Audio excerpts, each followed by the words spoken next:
ও মঙ্গল ভবন অমঙ্গল হারি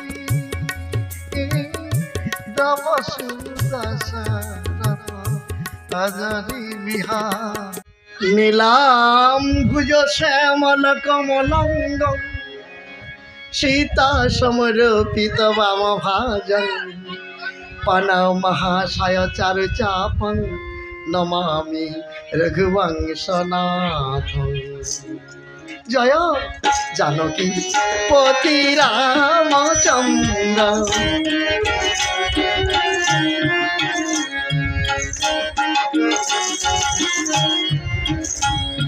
দশরথ সুত ভগবান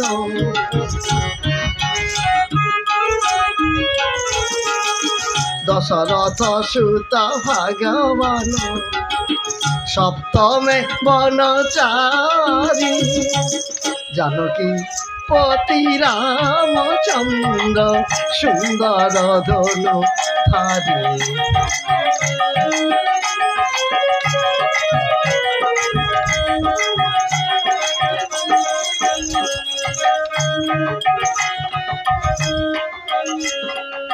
কোটিতে বাকল শিরে জটা জল লম্বিতা বাহু বক্ষ বিশাল তব কোটিতে বাকল শিরে জটা জল।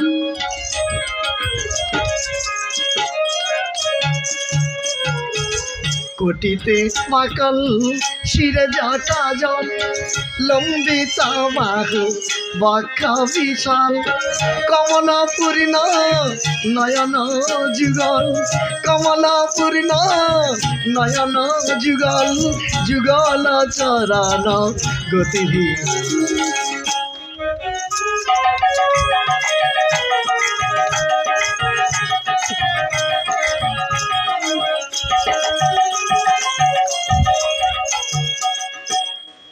এক লক্ষ পুত্র আমার সহলক্ষ নাতি এক জননেই মোর বংশ দিতে বাতি। আজকে যুদ্ধ করতে গিয়েছে আমার ভাইপো মকরাক্ষ মানে রামের সঙ্গে যুদ্ধ করবার জন্য। আশা করি জয়ী হবে।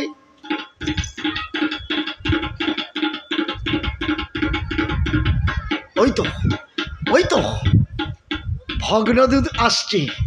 ভগ্নদূত এসেছ মহারাজ চরণে প্রণাম। যুদ্ধের খবর বলো। মকরাক্ষ রাম লক্ষণকে বিনাশ করেছে তো মহারাজ? মকরাক্ষ রাম লক্ষণকে বধ করতে পারেনি। রাম বানে মকরাক্ষ নিহত। কি বললে? রাম বানে মকরাক্ষ নিহত। হায় রে পোড়া কপাল, যে বীরে পাঠাই একবার রাম সঙ্গ পাশে, যে বীরে পাঠাই একবার জয়ী হয়ে আসে না গো কেউ মম পাশে।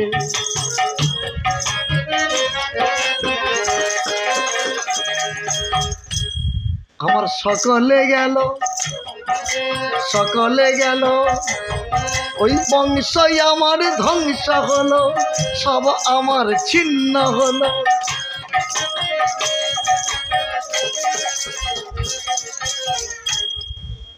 রাম লক্ষণ হচ্ছে যত নষ্টের মূল।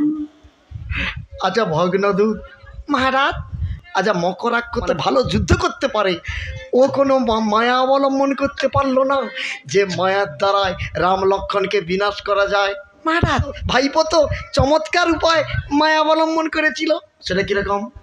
আপনার ভাইপো মকরাক্ষের বুদ্ধি বড় সরু। রথের চারিদিকে বেঁধেছিল বড় বড় গরু। গরু বেঁধে মানে রথের চারিদিকে গরু বেঁধে গাভী বন্দি করে রণাঙ্গনে প্রবেশ করলো। ঝাঁকে ঝাঁকে বান বর্ষণ শুরু করলো। ছত্রভঙ্গ হয়ে গেল, বানররা সব বিপদে পড়ে যাচ্ছে, কিন্তু রাম একটিও বান মারছে না। কেন? লক্ষণ একবার বলল দাদা আমি কয়েকটা বান মারবো। রামচন্দ্র বলল না, আমি যদি আগে বান নিক্ষেপ করি আগে গরুগুলো মরবে। আর গোহত্যা মানে এটা তো আপনারা সবাই জানেন, নূতন করে বলবো না। গোহত্যা আমাদের হিন্দু সনাতন ধর্মের এটাকে মহাপাপ বলা হয়। হ্যাঁ, পৃথিবীতে পাপ আছে অনেক, কিন্তু মহাপাপ মাত্র 5টি আছে। তাই 5টি মহাপাপের মধ্যে 4টে আমি এখনই বলবো, 1টি মাত্র বলবো না, আপনারা শুনতে চাইবেন না, সেটা বলবো না। প্রথম নম্বর, কেউ যদি বাবা মাকে ভাত না দিয়ে স্বামী স্ত্রী ছেলে মেয়েরা ফুর্তি মারায় তাদেরকে আলাদা করে খায়, সেখানে সে মহাপাপে লিপ্ত হবে।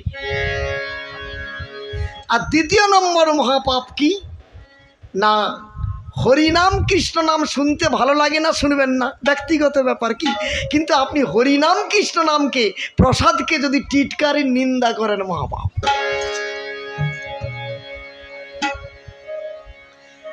আর তৃতীয় নম্বর মহাপাপ হচ্ছে, এটা সবাই মনে রাখবেন, তৃতীয় নম্বর মহাপাপ হচ্ছে ব্রহ্ম হত্যা বা বৈষ্ণবকে হত্যা বা বৈষ্ণবকে নিন্দা। এগুলা করা চলবে না। তার ভালো লাগছে, সে একাদশী করছে, ঠাকুরকে ডাকছে, কি প্রতিদিন পূজা করছে, আমার ভালো লাগে না, গোপালকে আনবো না, পূজা করবো না, কিন্তু ও করবে, আমি জ্বলে মরবো, টিটকারি করব, এটা কি উচিত? হ্যাঁ, এটা মহাপাপ। আর চতুর্থ নম্বর মহাপাপ হচ্ছে গোহত্যা। আর একটা আছে, সেটা বলবো না। হ্যাঁ, বলে দেবো, কিন্তু মানে এটা বলতে গেলে অনেক জায়গায় গন্ডগোল লেগে যায়, তো ওই জন্য কেউ যদি জানতে শুনতে ইচ্ছা করে মদ খায়, সে মহাপাপে লিপ্ত হবে, তার রক্ষা নাই।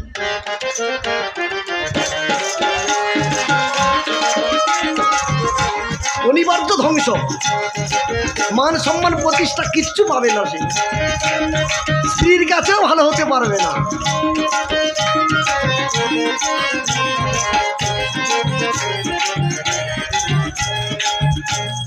আবার এখন দেখি পূজা এলে, ওই কোথায় দেখলাম পূজা এসেছে, মানে আপনারা বিশ্বাস করবেন কি জানি না, সেখানে কি এই কত গৌরাঙ্গ বলে, ধরো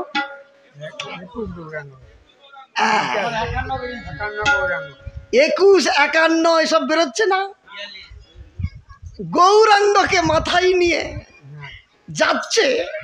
শুধু মেয়েদের নাচটা দেখবেন, আবার এমনি নাচেনি, থামস আপ খেয়ে, আবার শুধু থামস আপ নয়, তাতে একটু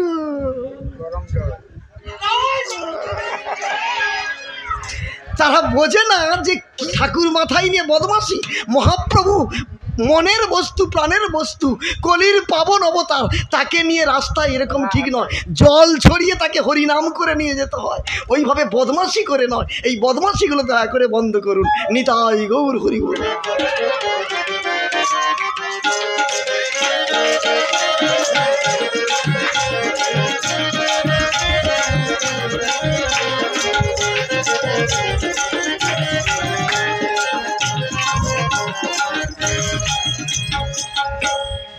ভগ্নদূত তারপরে কি হলো বলো মহারাজ? তারপরে রাম লক্ষ্মণ তো অস্ত্র প্রয়োগ করছে না, চুপচাপ দাঁড়িয়ে আছে। কোথায় ছিল আপনার কুলাঙ্গার ভাই বিভীষণ? শেষ বলে, রাম তুমি এই মুহূর্তে পবন অস্ত্র যোজনা করো। বিভীষণ যেই বলেছে পবন মান মারো, তখন পবন মান লইয়া রাম ধনুকে বসালো। রামের বনে তুমুল ঝড় আরম্ভ হয়ে গেল। যেই তুমুল ঝড় শুরু হয়ে গেল, গাভীগুলি দড়ি ছিঁড়ে ক্ষিপ্ত বিক্ষিপ্ত হয়ে ছন্ন ছাড়া হয়ে গাভীগুলো এদিক ওদিক ছুটে পালালো। আপনার ভাই মকরাক্ষ রথের ভেতরে চোরের মতো বসে আছে। রাম কাছে গিয়ে তুন থেকে একটা অস্ত্র বার করে ধনুকে যোজনা করে তার মুন্ড কেটে দিল। কিন্তু পবন বান যদি না মারত, ঝড় হতো না, গাভীগুলো যেত না, রাম লক্ষ্মণ মরত। তাহলে ওই বিভীষণ বলে দিল, দেখো মন্ত্রী ভগ্নদূত তুমিও শোনো, ওই বিভীষণ লোকের কাছে বলে বেড়ায় এ সংসারের কেউ কারণ নয়, আমার পুত্র পৌত্র সব মরে যাচ্ছে, যুক্তি দিচ্ছে, আবার রামকে বলছে কেউ কারণ নয়।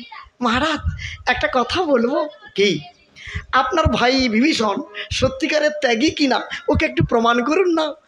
রামের দলে আছে, কিভাবে প্রমাণ করব? শুনুন, একটা যুক্তি আছে কি, বিভীষণের একমাত্র পুত্র তরণী সেন, আপনি তাকে আজকে সেনাপতি করে পাঠিয়ে দিন। ও যদি পুত্রের মৃত্যু মন্ত্রণা রামকে বলতে পারে, তবে এই ভাব্য বিভীষণ সত্যিকারে ত্যাগী। আর তা না ভেবে নিজের পুত্রকে যদি কোলে নেয়, তাহলে বুঝবো বিভীষণ পরের বেলা ত্যাগী, নিজের বেলা একটা স্বার্থপর। তুমি চমৎকার উপায় বলেছ। যাও, তরণী যেখানে যে অবস্থায় আছে তাকে ধরে আনবে, যাও, নাহলে ডেকে আনো। এবার মন্ত্রী তরণীকে ডাকবার জন্য চললেন। আর এখানে তরণী সেন ভাবে ঢুলু ঢুলু হয়ে বটবৃক্ষের তলে ভগবান রামকে ডাকছে, আপনা মন্দিরে নয়নের নীরে ভাসিছে আপনি তরণী।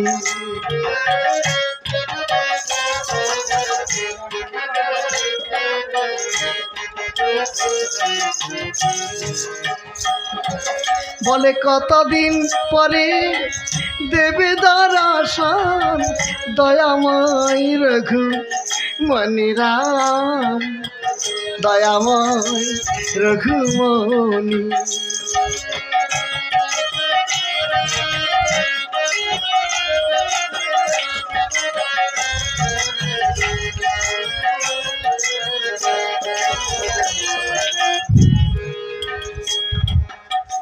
ভবের মাঝারে কঠিন বাঁধনে কতদিন ঘাটে বাঁধা রব গো, কতদিন পরে অনাথের বন্ধু তোমারই করুণা পাইব।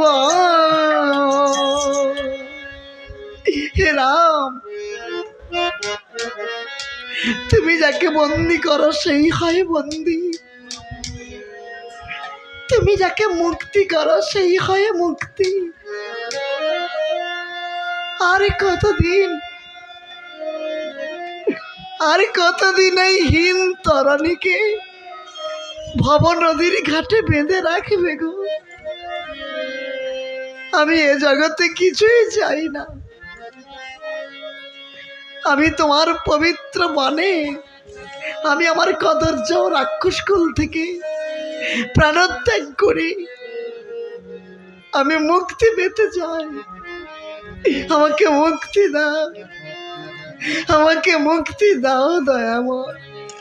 এসো তৃষিত তাপিত হৃদয়ে, এসো তৃষিত তাপিত হৃদয়ে।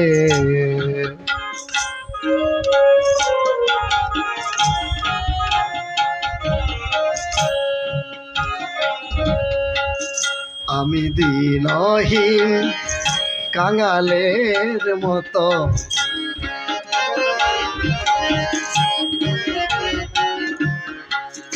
একলা আছি গো বসিয়া, তৃষিত তাপিত হৃদয়ে। হে রাম, তৃষিত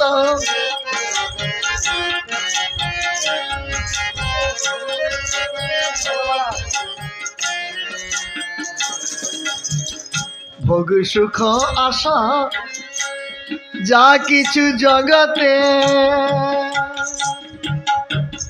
রেখো না গো কিছু আমার বলিতে।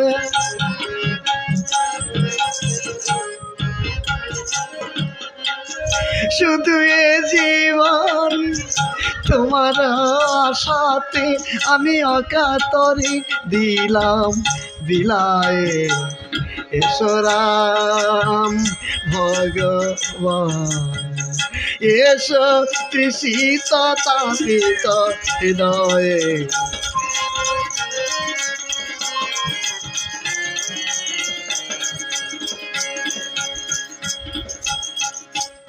দুঃখের অনলে দহিয়া দহিয়া তরণী কেঁদে কয়, বলে কতদিন পরে করিবে দয়া দয়াময় রঘু রাম। তরণী কে কে আমাকে তরণী বলে ডাকলো? আমি নির্জনে বসে বসে আমার মনের কথা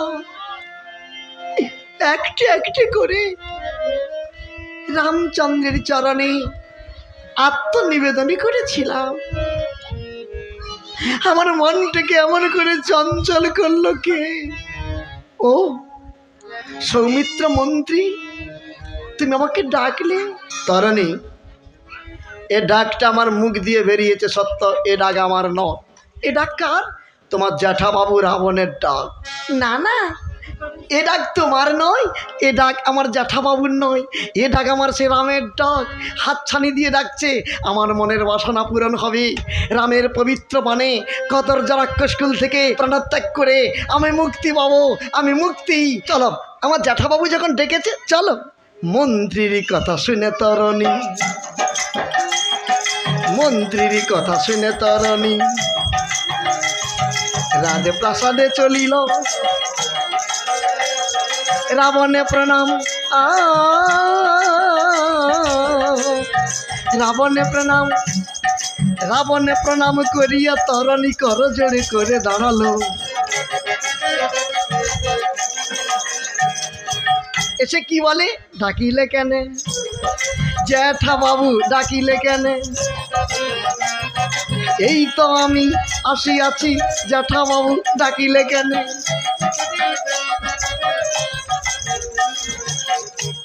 জ্যাঠা বাবু, আপনি ডেকেছেন? এসেছ? হ্যাঁ। এসো, বসো। তরণী, জ্যাঠা বাবু, লঙ্কাতে আগে কি দেখতে, এখন কি দেখছো? আগে অনেক কিছু দেখতে পেতাম, এখন দেখতে পাই না। কি দেখতে পেতে? রাক্ষসের নাচ গান, ময়ূরের প্রেখম, ভ্রমরের গুঞ্জন, কত কিছু। এখন এখন এখন শুধু সদ্য বিধবাদের কান্না। বিধবা এই মেয়েগুলোকে কে বানিয়েছে জানো? তোমার বাবা বিভীষণ। আমার শত্রু রামের দলে যুক্তি দিয়ে তোমাকে আমি ডেকেছি, পারবে কি করতে? রাম লক্ষ্মণকে বধ করে লঙ্কার পূর্ব গৌরব ঘুরিয়ে আনতে। জ্যাঠাবাবু, রামকে কি বধ করা যায়? কেন যায় না? যদি রামকে বধ করা যেত, এর আগে যে সকল বড় বড় বীর গিয়েছে, অতিকা, ইন্দ্রজিৎ, হর্ষলোচন, কুম্ভকর্ণ, বীরবাহু, ধূম্রাক্ষ, মকরাক্ষ, এরা বধ করতে পারত। এরা যখন বধ করতে পারেনি, আমার মনে হয় এদেরকে বধ করা মানে রাম লক্ষ্মণকে বধ করা যাবে না। আচ্ছা, তো রাম লক্ষ্মণকে বধ করা যায় না তো বললি? হ্যাঁ। আচ্ছা, বন্দি করা যায়? হ্যাঁ, বন্দি করা যায়। আবার তাকে বাঁধতে গেলে অন্য দড়ি। কেমন করে? রামকে বাঁধার মতো বাঁধিলে তারে বাঁধতে হয় গো ভক্তি ডোরে। হ্যাঁ, ওই বাঁধার মতো।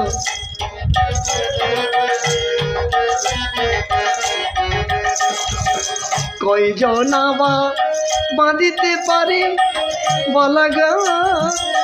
কয়জন বাঁধিতে পারে বলা?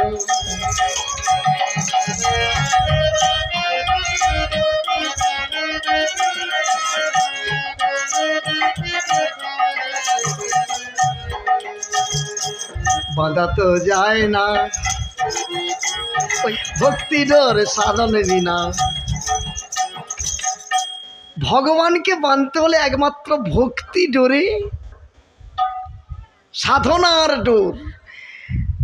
হাটে বাজারে আপনি সব কিনতে পাবেন, মেলা হাটে টাউনে আপনি সব পয়সা থাকলে কিনতে পারবেন, কিন্তু আপনার কোটি কোটি টাকা থাকলে একটা জিনিস আপনি কিনতে পারবেন না। কেন? মার্কেটে তার দোকান নাই।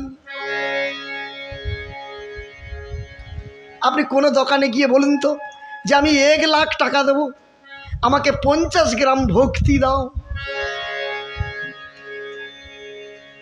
পাবেন? মানে ঠাকুরকে পাওয়ার ভক্তি। অনেকে বলবেন কেন আমরা তো ধূপ নিয়ে এরকম করি। অনেকে দেখবেন দোকানেও ধূপ দেয়। কি? আচ্ছা বলুন তো, দোকানে যে ঠাকুরকে ধূপ দিচ্ছে, সেখানে একটা কিছু চা পাওয়ার ব্যাপার আছে কি না? এই যে দোকানে ধু দেয়, চা পাওয়ার ব্যাপার আছে হ্যাঁ কি না? হ্যাঁ, যাতে আমার দোকানে মালগুলো তাড়াতাড়ি বিক্রি হয়। কি কিন্তু বাড়িতে হরি মন্দির আছে, আপনি লক্ষ্য করবেন মেয়েরা শাঁখ বাজাবে, ধুপ দিবে, উনি আর জীবনে এরকম করবেন কেন? এখানে পাবেনি। হ্যাঁ, কিরকম আমরা তৈরি হয়েছি।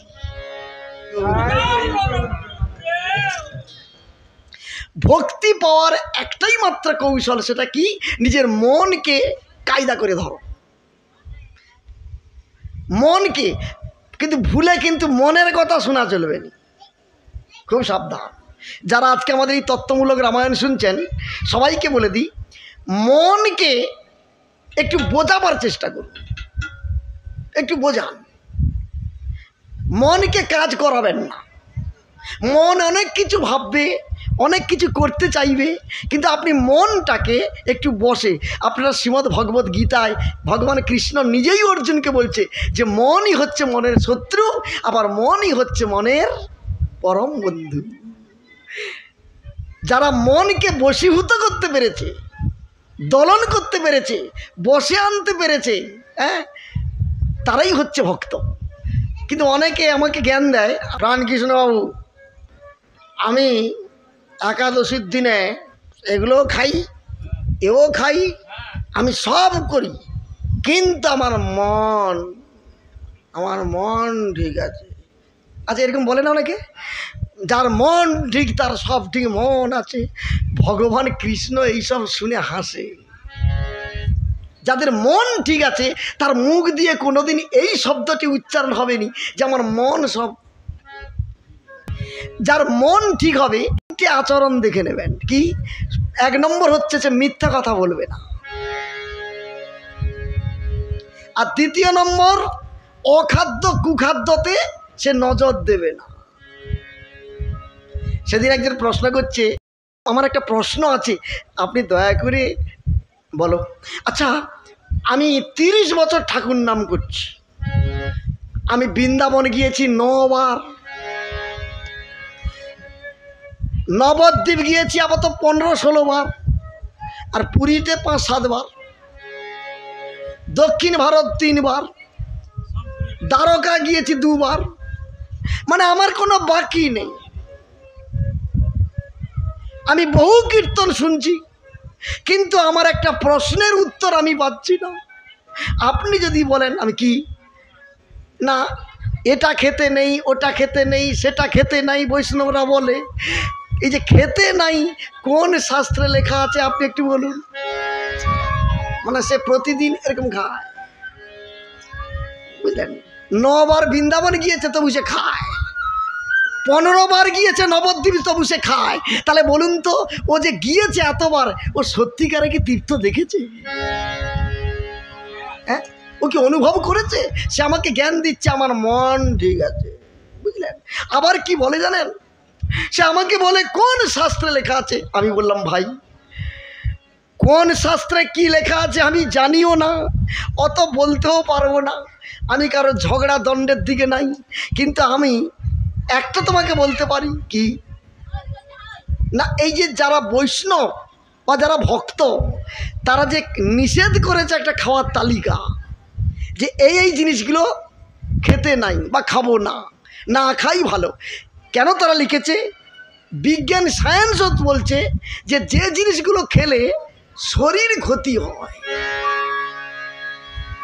যে জিনিসগুলো খেলে মনের বিচ্ছন্নতা হয়, মনের একাগ্রচিত্ত আসে না, যে জিনিস খেলে অম্বল, অ্যাসিড, গ্যাস, সুগার, কিডনির দোষ হয়, অল্প বয়সে চুল পাকে, হ্যাঁ, ওই জিনিসগুলোকে দূরে রাখা ভালো।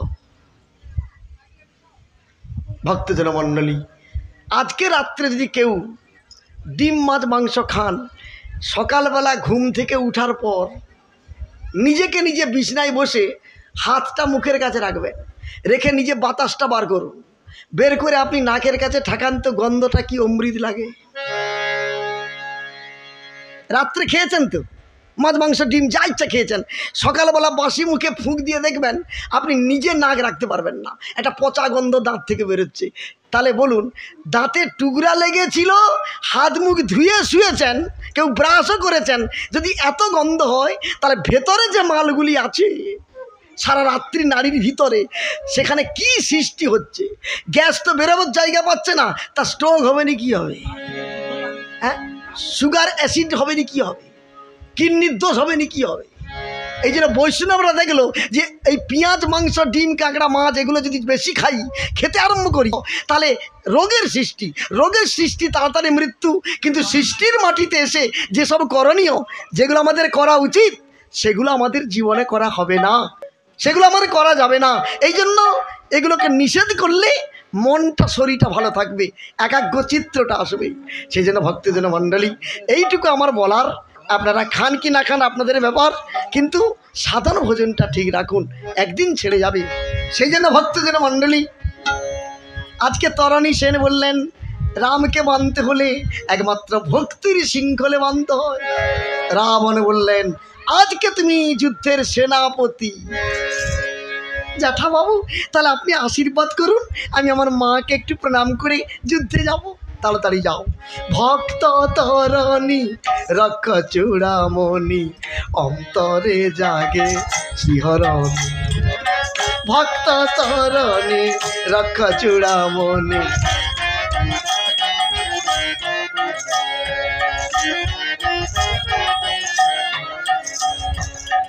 চলে অন্তপুরে জননী গোচারে, ঝরে ঝরে তার দুনয়ন, অন্তরে জাগে শিহরণ। ভক্ত তরণী।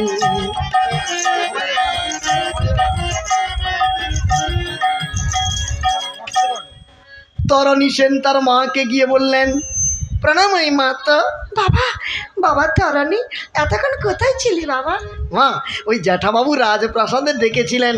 বাবা তরণী, তোর মুখে আজকে তো আলো কেন বাবা?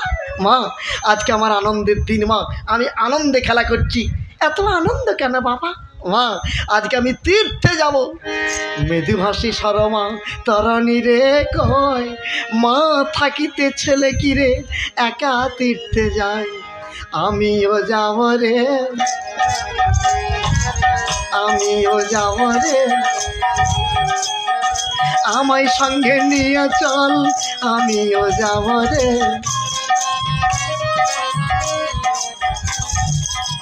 মা, তুমি আমার সঙ্গে যেতে চাইছো, কিন্তু আমি যে তীর্থে যাব সে তীর্থে তো মাকে নিয়ে যেতে নেই। বাবা, অনেক তীর্থের নাম শুনেছি, কিন্তু মাকে নিয়ে যেতে নেই, এমন তীর্থের নাম তো কোনোদিনই শুনিনি বাবা। সে তীর্থের নাম, সে তীর্থ কোথায় বাবা? মা, যাকে বলা হয় চরণ তীর্থ, যাকে বলা হয় পরম তীর্থ, লঙ্কার সমুদ্র সৈকতে বসে আছে নবদুর্বাদল শ্যাম রঘুপতি রাম। সেই রাম দর্শনে কি আমি ফল পাবো না? বাবা, তুই রামের কাছে যাবি, তীর্থে যাবি বলছিস কেন? চলে যা, তোর পিতাও গিয়েছে, তুইও যা। মা, পিতাও গিয়েছে, আমিও যাব, কিন্তু পিতার মতো যাব না গো মা। পিতার যাওয়া আমার যাওয়া তফাৎ আছে, পিতার মতো যাব না গো মা।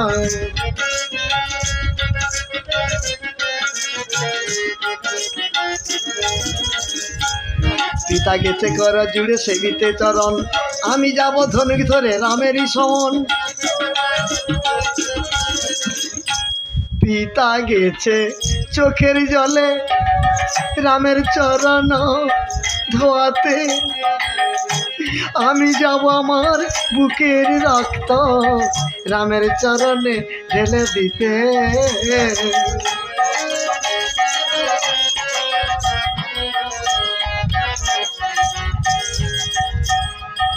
বাবা,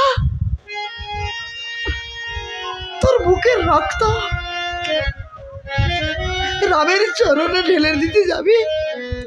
তার মানে তুই কি রামের সঙ্গে যুদ্ধ করতে যাবি? তুই তো ঠিকই বুঝেছ মা, তাই যাব। কিন্তু বাবা, রামের সঙ্গে যে যুদ্ধ করতে যাবি, রামের যুদ্ধের পরিণাম কি জানিস? রামের সঙ্গে যুদ্ধের পরিণাম কি বলতো? সে যে মৃত্যু বাবা, মৃত্যু নয় মা। মা, রামের হাতে মরতে পারলে মুক্তি। আমি জানি বাবা, রামের হাতে মরতে পারলে মুক্তি আমি জানি, কিন্তু আমার 7 নয় 5 নয়, তুই একমাত্র সন্তান, তুই চলে গেলে আমি কি নিয়ে বাঁচব? আমি তোকে ভালোবাসি বাবা। মা, তুমি আমায় ভালোবাসো? ছেলে মায়ের ভালোবাসা দিনে কি 2-এর মতো, ছেলে মায়ের ভালোবাসা। যে কেউ একজন মরে গেলে ভালোবাসা থাকবে কত।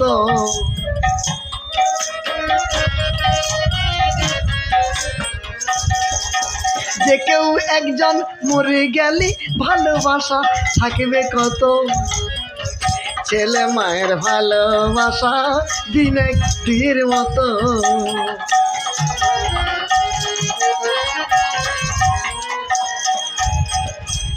বাবা তরুণী, আমি তোকে যেতে দেব না, আমি তোকে যেতে দেব না। মা, তুমি আমাকে আশীর্বাদ করো না, আমি তোকে যেতে দেব না। এত করে নিষেধ করছি, আমি তোকে এত করে নিষেধ করছি, তবু তুই রামের কাছে যাবি? আমি তোকে যেতে দেব না, দেব না, দেব না। মা, আমি তোমার কথা এতদিন শুনেছি, আজকে তোমার কথা শুনতে পাচ্ছি না। বাবা, তাহলে তুই যদি একান্ত রামের কাছে যাবি, একটা প্রমাণ দিয়ে যা। কি প্রমাণ নেবে মা? তুই রামের সঙ্গে কেমন যুদ্ধ করতে পারিস বলো? তুমি কিভাবে প্রমাণ নেবে? ভালো করে ধনুক ধর, একটি অস্ত্র প্রয়োগ কর, তোর বাণ ছুটে এসে আমার মুন্ড দ্বিখণ্ড করিবে। তুই যুদ্ধে চলে যাবি, তোর মা তোকে বাধা নাহি দিবে। তরণী বলে, হলো না দয়াল? তোমাকে যদি পাওয়ার সময় হয়নি, তোমার কাছে যাওয়ার যদি সময় হয়নি, আমার মনকে এত অস্থির করলে কেন? আমার অস্থির চিত্তকে একটু সুস্থির করে দাও দয়াময়।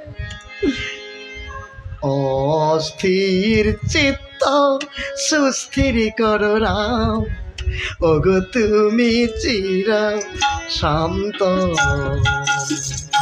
অস্থির চিত্ত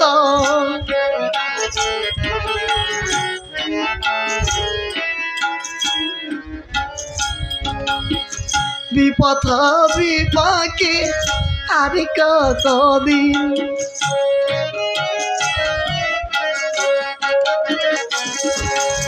বিপথ বিপাকে আর কতদিন, রাখিবে গো করিয়া ভ্রান্ত, ওগো তুমি চির শান্ত।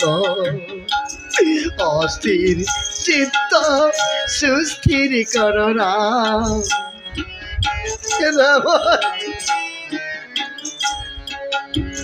ব্যতীতের ব্যথা তুমি না বুঝিলে, চিরায়া পারাধি তাই গেলে ভুলে।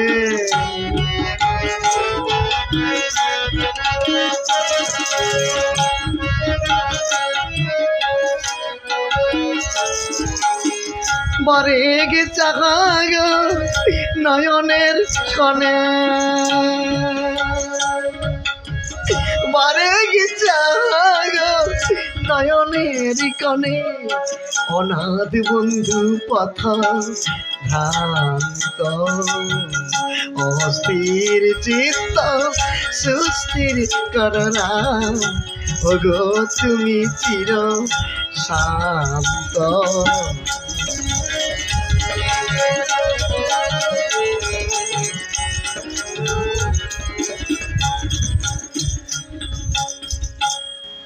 তরণীর ভাব দেখে সরমা ভাবছে নদী যখন ছুটে চলে মিশিতে সাগরে, বালির বাঁধ দিয়ে কি কেউ জল আটকাতে পারে? তরণীর মন নদী ছুটে চলেছে রামের রূপসাগরে মিশবার জন্য। আমি বালির বাঁধ হয়ে বাধা দিচ্ছি। না না না, কোনো ছেলে যদি তীর্থে যেতে চায়, কেউ যদি রামায়ণ কীর্তন হরিনামে যেতে চায়, প্রতিটা বাবা মায়ের কর্তব্য তাকে বাধা না দেওয়া, যাতে সে হরিবাসরে যেতে পারে, ভগবানের কাছে যেতে পারে, ভগবানের সান্নিধ্যে যেতে পারে, ভগবানের লীলা কীর্তন শুনতে পারে। কেন না, ভগবানের লীলা কীর্তন যত শুনবেন, বাড়িতে যত ঠাকুর সেবা করবেন, যত গীতা পাঠ করবেন, তত কি হবে না, আমাদের ভেতরের যে দূষিত চরিত্র, মানে কুচরিত্র, সেটা কুচরিত্র ধ্বংসপ্রাপ্ত হয়ে সুচরিত্র রূপে প্রকাশিত হবে। সুচরিত্র রূপে যখন প্রকাশিত হবে, তখন শরীরের মধ্যে একটা জ্যোতি ফুটে উঠবে, বচন ভালো হবে, চাল চলন ব্যবহার ভালো হবে, ভালো পোশাক পরিচ্ছদ পরতে চাইবে। ভালো পোশাক মানে মানে এখনকার যে আধুনিক ও পোশাক নয়, রুচিসম্মত পোশাক। আর যে ভোগের মধ্যে তুলসী পাতা পড়ে না, কি করে আমরা হিন্দু সনাতন ধর্মীয় মানুষ প্রসাদ বলে মেনে নেব? এই জন্য ভগবান শ্রীকৃষ্ণকে কিন্তু আপনি যতক্ষণ তুলসী না দেবেন গোবিন্দের ভোগের উপরে, প্রসাদ হবে না। আর ভগবানের পূজা করতে গেলে, ফুল তুলসী দিতে গেলে, সবাইকে মনে রাখবেন, আগে নিজেকে দেবতা রূপে প্রতিষ্ঠিত হতে হবে। কিন্তু অনেকে দেখবেন কৃষ্ণ পূজা করে, বাড়িতে ঠাকুর রেখেছে, সে নিজে প্রতিষ্ঠা হয়নি। কি করে হবে? আগে তুমি নিজে দেবতা হও। এই জন্য ঠাকুর মশাইরা যখন পূজা করতে বসে, আপনারা ঠিক লক্ষ্য করবেন, আগে দেখবেন মুখ শুদ্ধি করছে, ওম বিষ্ণু নম বিষ্ণু, মানে শুদ্ধ করে নিচ্ছে। তারপর ফুল নিয়ে দেখবেন নিজের মাথায় দেয়, আসনে দেয়, ঘণ্টায় দেয়, জলে দেয়। কেন? এগুলোকে দেবতা আসনে প্রতিষ্ঠিত করছে। ওটা হচ্ছে বাহ্যিক সেবা, মুখে জল নেওয়া, মাথায় ফুল নেওয়া, হ্যাঁ, এগুলো বাহ্যিক আচরণ, কিন্তু ওটা দেবতার আসনে প্রতিষ্ঠিত হলো না। আপনি যে আসনটাতে বসেছেন, তা আপনি যে আসনে বসে পূজা করছেন, ওই আসনটা কার? দেবতার আসন। তাহলে সেই আসনে বসে পূজা করবেন, যতটুকু সময় পূজা করবেন ততটুকু সময় দেবতা। আবার ওখান থেকে উঠে গিয়ে আপনি আবার দোকানে গিয়ে খাচ্ছেন, তাহলে এখানে কি হলো? হলো না তো। তার মানে সে লৌকিক সাজা দেবতা হয়, কিন্তু না, আধ্যাত্মিক জগৎ বলছে যে নিজেকে আগে ভক্তরূপে প্রতিষ্ঠিত হও, দেবতার রূপে প্রতিষ্ঠিত হও, তবে তোমার ফুল চন্দন গোবিন্দ গ্রহণ করবে। সবাই বলুন নিতাই গৌর। এই তত্ত্বগুলো একটু জানতে হবে। তা আজকে সরমা ভাবছে আমার তরণীর মন নদী ছুটে চলেছে, ওকে বাধা দেওয়া উচিত নয়। তখন মা বললেন, বাবা তুই একান্তকে যদি যাবি রামের কাছে, আয়, আমি তোকে সাজিয়ে দেব। বাবা, মা তুমি আমার রামের কাছে যেতে দেবে? দেব বাবা, আমি রামের কাছে তোকে পাঠিয়ে দেব, আমি তোকে সুন্দর করে সাজিয়ে দেব। মা, আমাকে কি দিয়ে সাজাবে মা? কেন বাবা? মণি মুক্তা। মা না, মণি মুক্তা নয় মা, আজকে আমি আর মুক্তার মালা পরব না। আমরা অনেক মালা পরেছি, যাওয়ার সময় যখন হয়ে আসবে কোন মালা পরতে হবে সেটা কি আমি বলে দেব? মা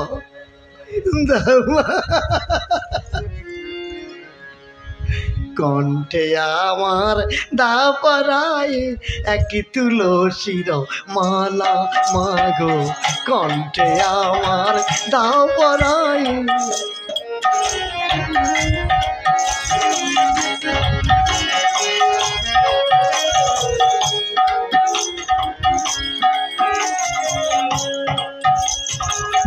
তুলসীর মালা গলায় পরিলে,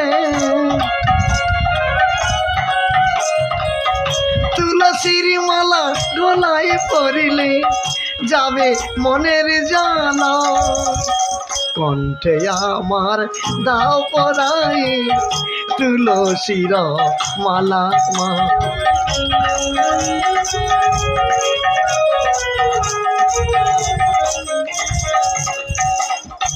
কি বলছে? তুলসীর মালা গলায় পরিলে, তুলসীর মালা গলায় পরিলে যাবে মনের জ্বালা, কণ্ঠে আমার দাও পরায় তুলসীর মালা।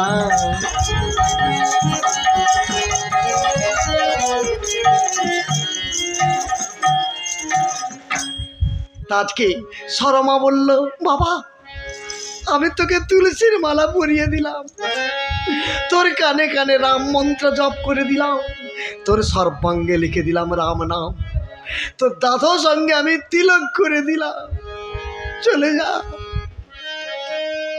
ওরে, চলে যা চলে যা।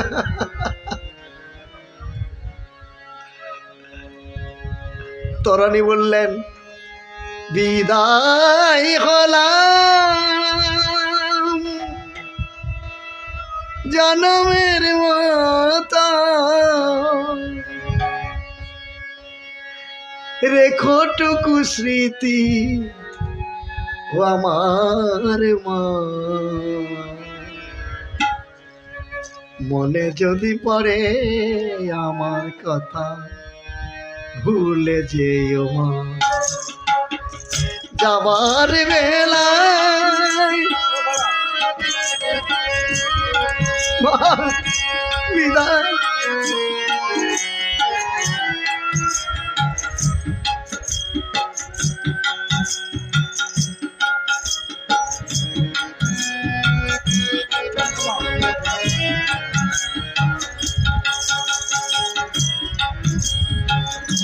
পিতায় আমার চলে গেছে, আমি যাব পিতার কাছে, ভগবান রাম কৃপার করুণা দান, ভগবান রাম কৃপার করুণা দান, কৃপা করবে আমাকে, যাবার বেলা বলে যাই তোমার,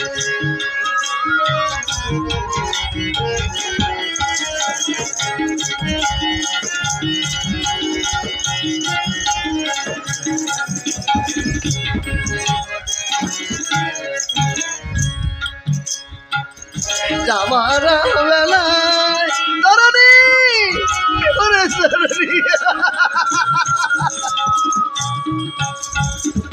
বিদায় বিদায় বিদায়। চলে গেল। তরুণী মাকে প্রণাম করে সিংহধারে সৈন্যদের বলল, আজকে আমি তোমাদের সেনাপতি, আমি যা বলবো তোমরা তাই শুনবে, একবার যদি বললে না রাম নাম, ওরে কে হবে শেষের দিনে, একবার যদি বললি না রাম নাম।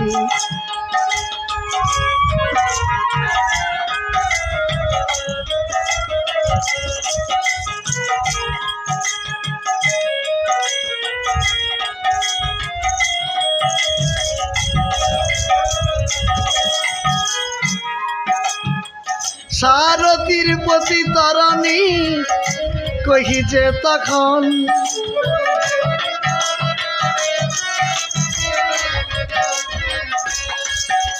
রথের ধ্বজা পথে কাটে লেগো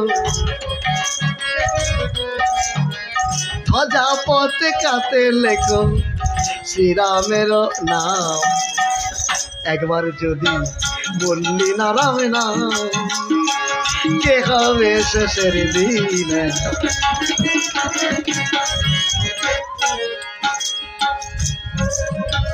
ভালো যদি বাজাতে পারো বাজে না বাজিও সেথা কার বাজতে বলবে রাম নাম কার বাজবে সীতা একবার যদি বললি না রাম নাম কে হবে শেষের দিনে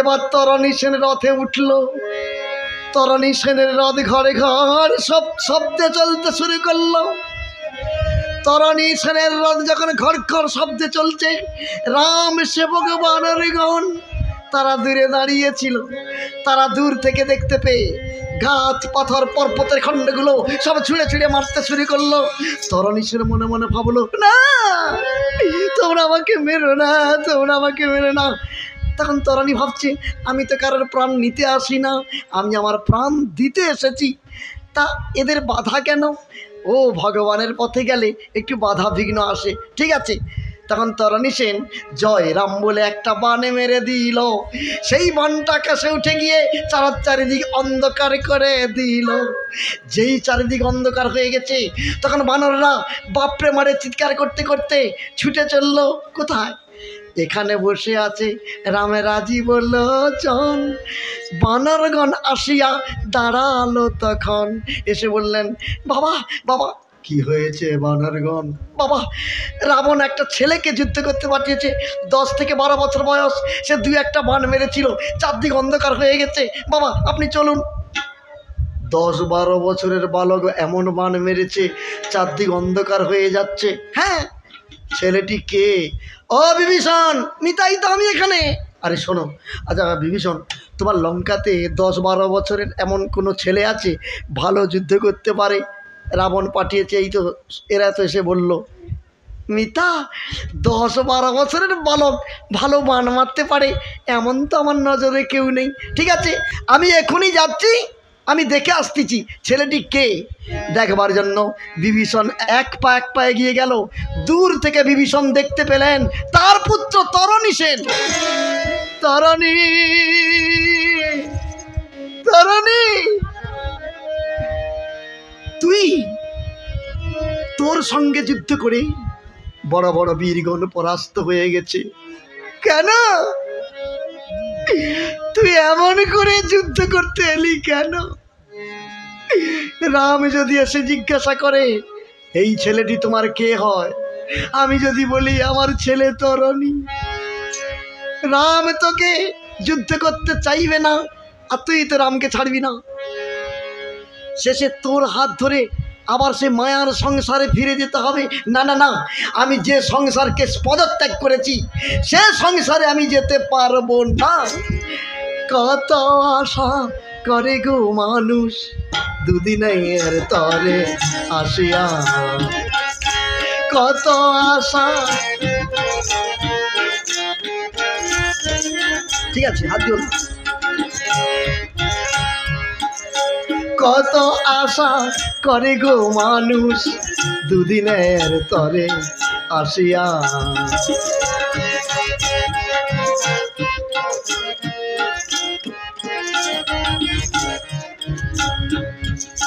খেলা যেমন হাসি কান্না মিশায়ে মায়ার সংসার আসিয়া দুদিনের তরে আসিয়া কত আশা করে গো মানুষ দুদিনের তরে আসিয়া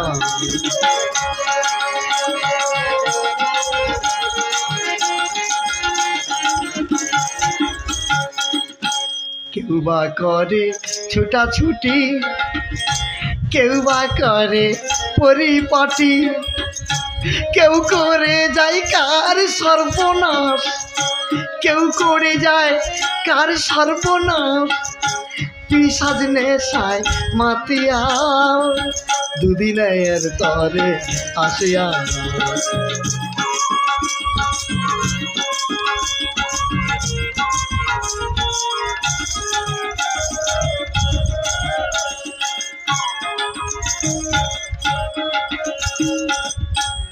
খেলা যেমন তাসের ঘরে, একবার জিতে একবার হারে।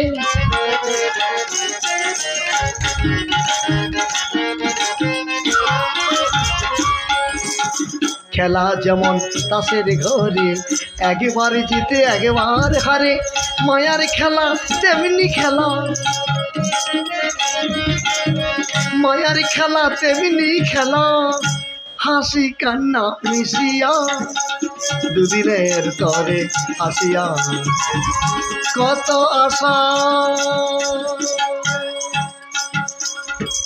এইভাবে ভাবছে, হঠাৎ রঘুপতি রামচন্দ্র এসে বললেন, বিভীষণ, মিতা এই ছেলেটির সঙ্গে যুদ্ধ করে বড় বড় বীর পরাস্ত।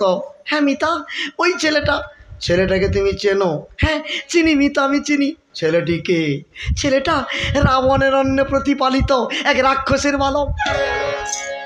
আর তরণী সেন রথের উপরে দাঁড়িয়ে ভাবলো, ভগবান মাটিতে দাঁড়িয়ে আছে, আমার বাবা মাটিতে দাঁড়িয়ে আছে, আমি রথের মধ্যে বসে থাকবো, এটা তো শিষ্টাচার নয়।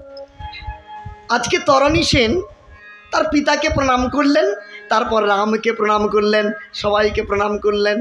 এবার তরণী রামের চরণের দিকে তাকিয়ে বলে, জয় রঘু নন্দন প্রণামী পদে, জয় রঘু নন্দন প্রণামী পদে। দাও হে সুমতি মোরে তব শ্রীপদে, জয় রঘু নন্দন।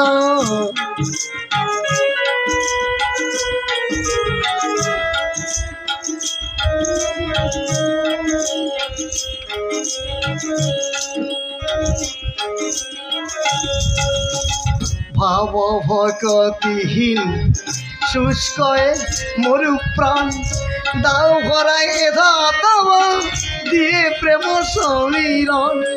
কণ্ঠে বসিয়া মোর বলাও রামের নাম, গাইতে গাইতে যেন রসনা কাঁদে। জয় রঘু নন্দন প্রণামী পদে।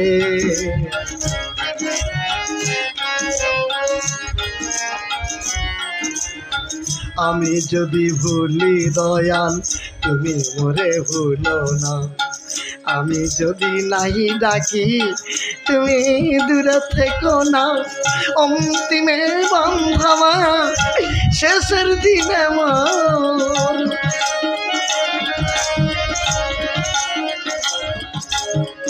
অনাথ বন্ধুর চরণে, গুরু অনাথ বন্ধুর চরণে যেন পরাণ বাঁধে।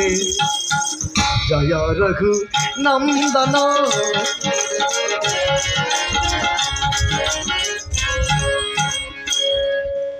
রামচন্দ্র তরণীর ভাব দেখে বলল, বাবা বাহ, ও বিভীষণ, দেখো দেখো ছেলেটি কি সুন্দর আমাকে প্রণাম করছে।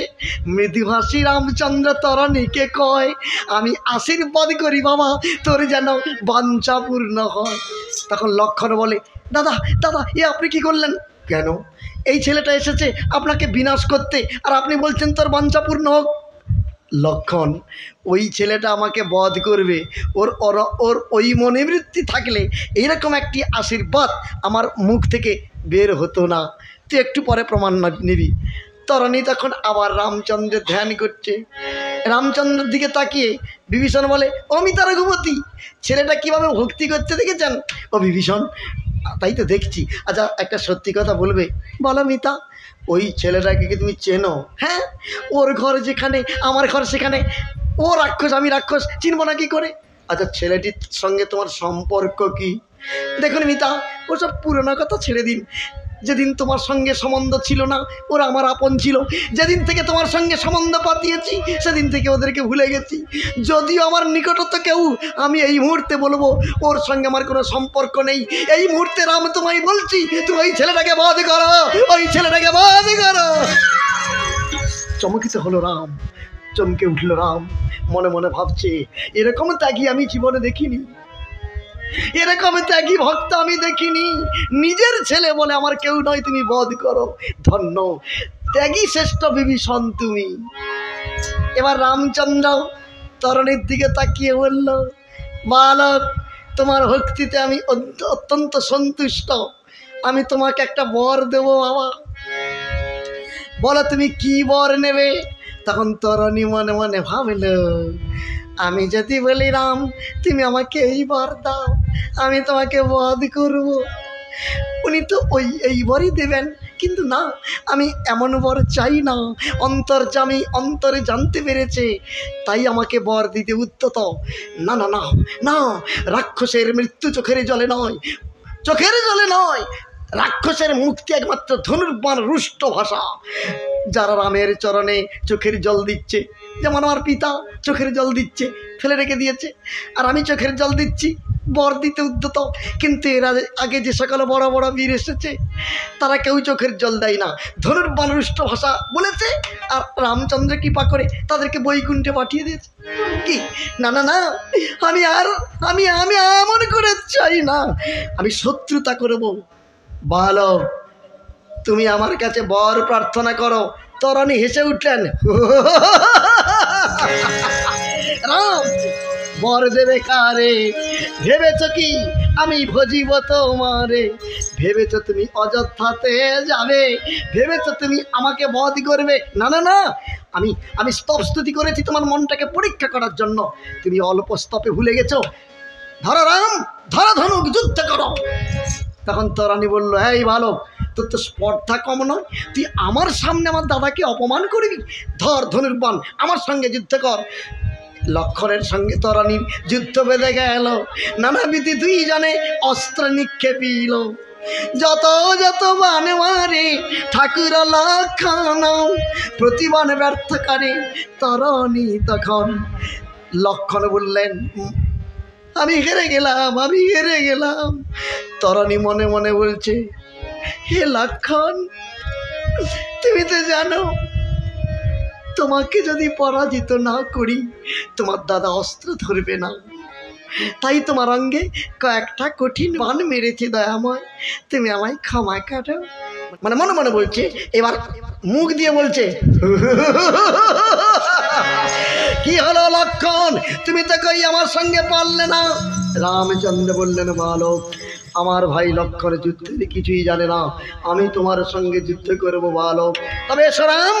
তরণীর সঙ্গে রামের যুদ্ধ বেঁধে গেল। নানাবিধি দুইজনে বাণ নিক্ষেপিল, নয়ন ডুবিলা নয়ন জুড়িল, ওই নয়ন ডুবিলা পড়িয়া রামের রূপের ভানে, মন মহিলা নয়ন ডুবিল, চোখের জলে নয়ন ডুবিল।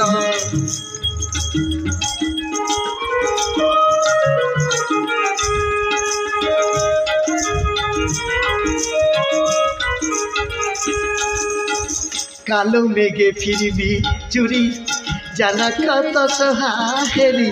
কালো মেঘে ফিরবি চুরি, জানা কত সোহাগেরি। মরি মরি আহা মরি, যেন মন মহিলা নয়ন ডুবিলা নয়ন ডুবিল।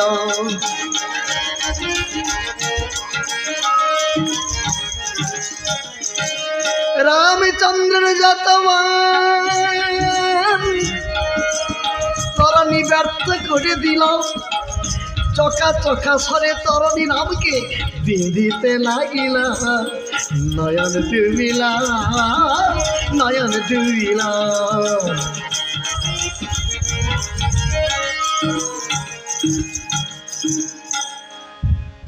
রামের প্রতিটা বাণ তরণী ব্যর্থ করছে। রামচন্দ্র বললেন, ও বিভীষণ, এই ছেলেটির সঙ্গে আমি যুদ্ধ করে হেরে যাচ্ছি, আর এই ছেলেটা কোন বাণে মরবে তুমি আমাকে বলো।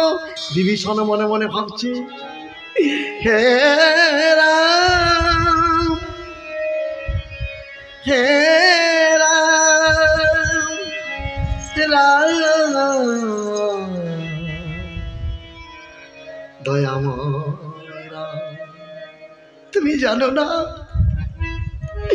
আমার ছেলে তরণী কোন মানে মরবে? তুমি জানো না, জানো না, তুমি আমাকে পরীক্ষা করছো দয়াময়। আমি এখনই বলে দিচ্ছি। বিভীষণ তরণীর দিকে এক দৃষ্টে তাকালো, তার পুত্রের দিকে তাকিয়ে বলে, বাবা চলে যা, তুই আমায় ক্ষমা করিস বাবা, আমি পিতা হয়ে তোর মুক্তির পথ পরিষ্কার করে দিচ্ছি, বৈকুণ্ঠে চলে যা।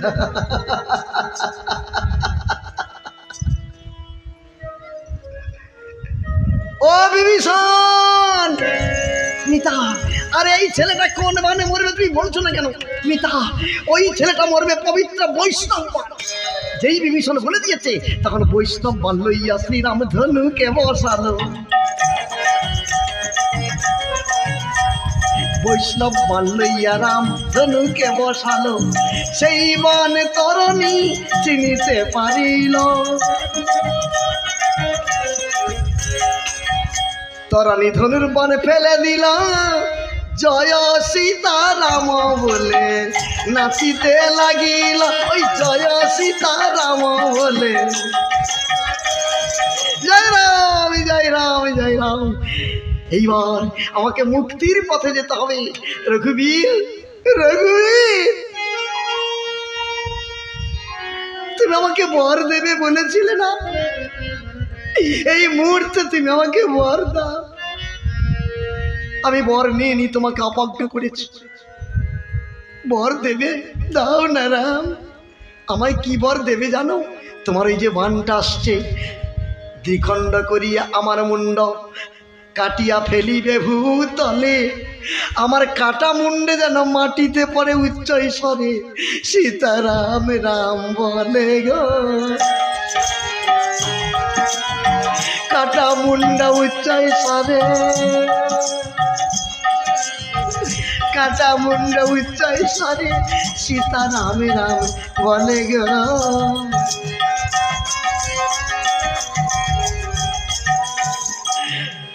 তীর বেগে সেই বান করিলা গমন, তরণীর মুন্ড কাটি করিল ছেদন। তরণীর কাটা মুন্ড পড়িলা ভূতলে, মাটিতে পড়িয়া সেই কাটা মুন্ড সীতারাম রাম বলে। ছুটে গিয়ে মুন্ড কুড়াইল বিভীষণ, ঘন ঘন কাটা মুন্ডে করিছে চুম্বন। তরণী চলে গেলি, চলে গেলি বাবা, চলে গেলি। বিভীষণ, মিথ্যা। আরে এই ছেলেটার মুন্ড কোলে নিয়ে তুমি কাঁদছো কেন? আরে মুন্ডটাকে ফেলে দাও। মিথ্যা, আমাকে একটা অস্ত্র দিতে পারো? অস্ত্র? অস্ত্র কি হবে? আমি আমি তোমার সঙ্গে যুদ্ধ করব। কি বললে? আমার সঙ্গে যুদ্ধ করবে? কেন? তুমি আমার কি ক্ষতি করেছো? আমি তোমার কি ক্ষতি করেছি? কেন বা তুমি আমার সঙ্গে যুদ্ধ করবে? কি বললে? তুমি আমার কি ক্ষতি করেছো জানো না? তুমি এই যাকে বধ করলে, এই মুহূর্তে যাকে বধ করলে, তীর বিদ্ধ করলে, এই ছেলেটিকে জানো? এই ছেলেটা আমার পুত্র তরণী। কি বললে? কি বললে বিভীষণ? এই ছেলেটা তোমার,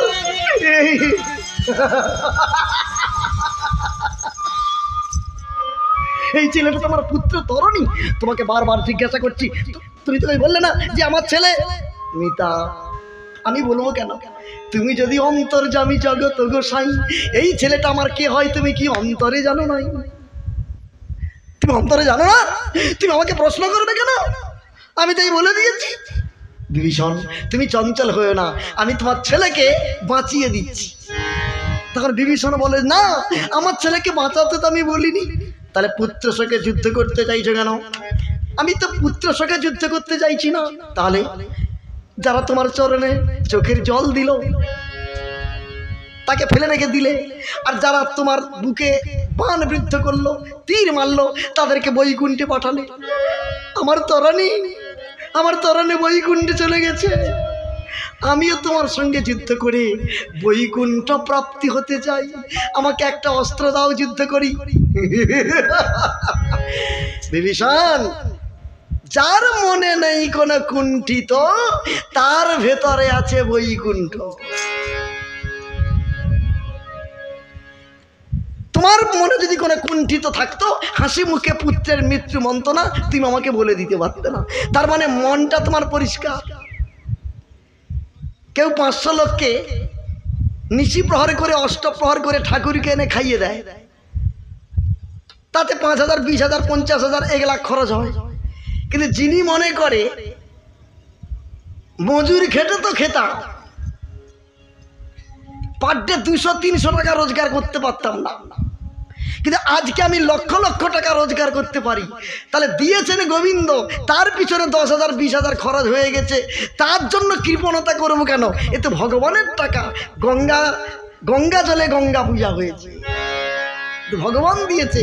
মানে এই যে ভগবানের নামের অর্থ ব্যয় বা সাধুগুরু বৈষ্ণবকে দান করা, বাবা মাকে ভক্তি করা, নিত্য সেবা পূজা করা, তীর্থ পর্যটন করা, এই যে টাকা ব্যয় করে, যাদের মনে করো কৃপণতা নাই, ভগবানের উদ্দেশ্যে ছেড়ে দেয়, তাদের মধ্যে কিন্তু বৈকুণ্ঠ। হ্যাঁ, কৃষ্ণ ভজন হরি ভজন না করলেও মৃত্যুর পর কিন্তু বৈকুণ্ঠ পাবে, কোনো অসুবিধা হবে না। সবাই বলুন নিতাই গৌর। কিন্তু মনটাকে পরিষ্কার রাখা চাই তো। অনেকে দেখবেন 200 লোককে খাইয়ে চা দোকানে গল্প দিচ্ছে, জানো 1200 লোক খেয়ে গেল। হ্যাঁ, 200 লোককে খাইয়ে বলে 1200 লোক খেয়েছে। কেন? সে চা দোকানে অনেক লোক আছে, নিজের সম্মানটাকে নিজে বিস্তার করতে, যে আমি পাড়ার মধ্যে কি। হ্যাঁ, দেখো সব হিসাব কিন্তু সেইখানে দিতে হবে। কটা বদমাশি করছো, কটা ধুড়িবাজি করছো, কটা মানুষকে তুমি ঠকাচ্ছ, 2 টাকার জিনিস দিয়ে 3,000 টাকা নিচ্ছ, সব হিসাব লেখা হচ্ছে। অনেকে বলবেন প্রাণকৃষ্ণ দা, তাহলে বিচারটা কি, বিচার হওয়ার পর যে শাস্তিটা হয় কারাগারে, সেটা কি মরণের পর না এখন? আমি বললাম ভাই, জমালয় তো 3টে জায়গায় আছে। দেখবেন আসামিকে প্রথমে থানায় পুরা হয়, আবার থানা থেকে কোর্টে যায়, কোর্টে সেখানে আবার জেলখানায় ঢুকায়, 3 মাস সাজা, 3 মাসের পর ছাড়া নয়, আবার বিচার চলে। তারপর 5 বছর 20 বছর পরে বিচারের পর রায় হলো কি, মেদিনীপুরে যেতে হবে, সেখানে 12 বছর।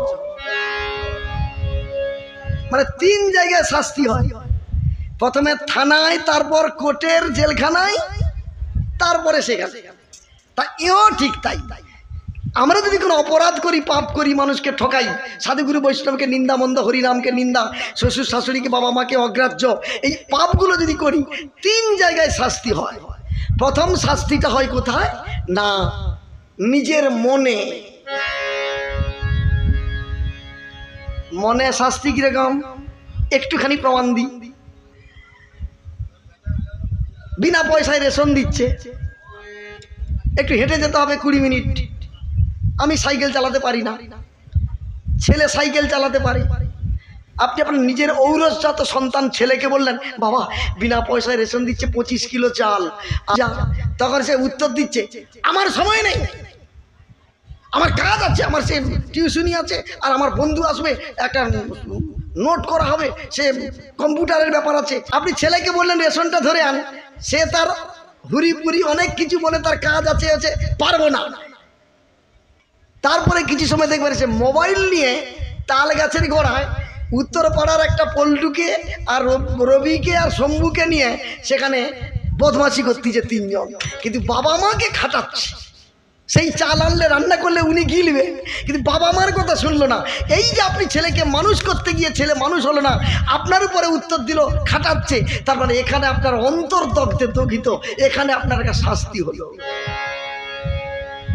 যাদের জন্য এত কিছু করলেন তারা আজকে তোমাকে সম্মান দিচ্ছে না, এখানে তোমার একটা শাস্তি। আর 2 নম্বর শাস্তি হচ্ছে হাসপাতালে হবে। নাল দিয়ে মুখ দিয়ে যখন নল ঢুকাবে, তারপর হাতে যখন ইঞ্জেকশন দিয়েছে ঝাঁঝরা করে দেবে, তারপর ওটিতে যখন ঢুকাবে, তারপর ব্লাড কম, উমুক তুমুক নানা রকম রোগ ওখানে একটা জমালয়। তার মানে ওখানেও একটা শাস্তি ভগবান করে দিয়েছে। সেজন্য তমলুকে একটা ছোট্ট হাসপাতাল ছিল সবাই জানি, আবার এখন মেডিকেল হাসপাতাল হয়েছে। আপনি এখন চলে যান, কথা যদি বিশ্বাস না হয়, পা ফেলানোর জায়গা পাবেন না, রুগী এত ভর্তি। মানে এত শাস্তি শুরু হয়ে গেছে। এখানে বিচার হচ্ছে, শাস্তি হচ্ছে। আবার 3 নম্বর মরণের পর জমালয় একটা শাস্তি। এই ত্রিতাপ জ্বালা থেকে যদি মুক্তি পেতে হয়, একটাই মাত্র সত্য, একটাই মাত্র মন্ত্র। সেটা কি? নিজের মনকে আয়ত্ত এনে প্রতিদিন জপ ধ্যান করো, গুরুজনকে মেনে চলো। সবাই বলুন নিতাই গৌর। কথাগুলো শুনতে একটু খারাপ লাগছে না? একটু ভাববেন। তাই আজকে তরণী সেনের দিকে তাকিয়ে রামচন্দ্র বললেন, ওরে তুই চলে যাও মুক্তির পথে। তরণীর আত্মা আকাশে উঠে গিয়ে মুক্তি হয়ে গেল। এবার বিভীষণ তার সেই মুক্তি ছেলেকে দেখছে, আর বানররা সেই তরণীর উদ্দেশ্যে বলছে, জয় জয় রঘুপতি রাঘব রাজা রাম, পতিত পাবন সীতারাম। জয় জয় রঘুপতি রাঘব।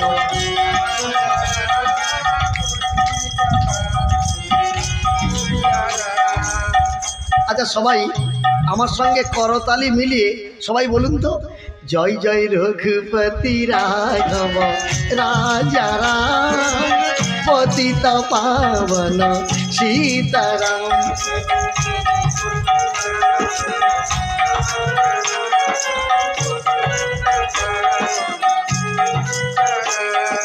দশরথ নন্দন রাজা রাম, পতিত পাবন সীতারাম। জয় জয় রঘুপতি রাঘব।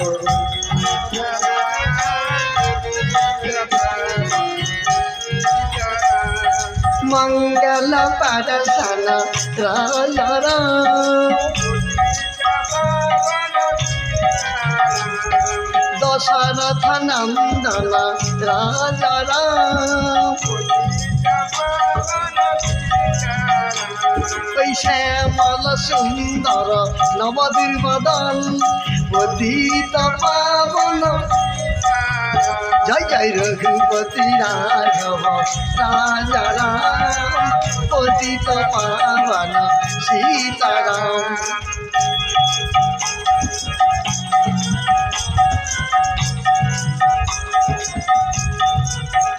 সীতারাম সীতারাম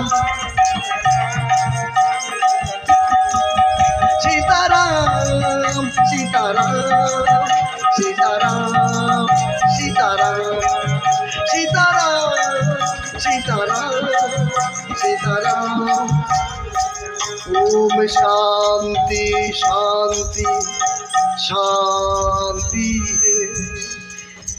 এইখানে রহিল তরণী সেনের পালা, অমৃতের লহরী।